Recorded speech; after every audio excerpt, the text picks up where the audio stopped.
Today we'll offer 5 theses that will shine a light on the church's need to rethink, reform, and represent a new methodology of spiritual practice.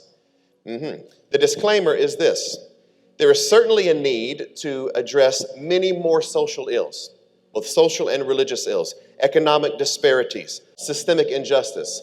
And by God's grace and help, we will continue to address this plethora of dire and grave issues that plague us today that do deserve our attention and intention. Thesis 1, salvation and colonization. In 1620, Anglo-European white-skinned men and women made a pilgrimage to this country for religious freedom and religious freedom of expression. Once here, they robbed the indigenous peoples of their religion and demanded they give way to the Pilgrim, Puritan, and Christian ideal.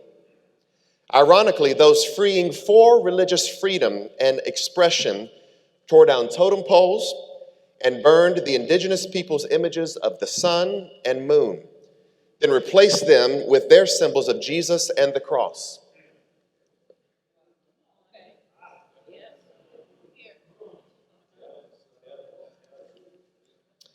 Then the forefathers of our country sent ships to Africa and the Caribbean to capture and criminally enslave men and women, not only physically, but spiritually, making it illegal to worship God as their ancestors had done for generations.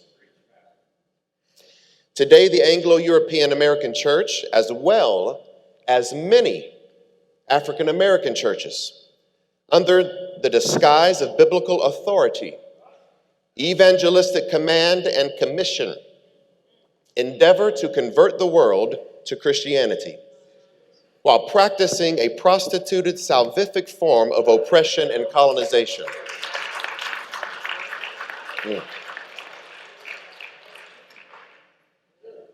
In essence, the colonized have become the colonizers. The oppressed are meting out oppression. The abused are now repeating the vicious cycle and patterns of their own abuse. The Bible that was weaponized against us, we now use as a weapon against others.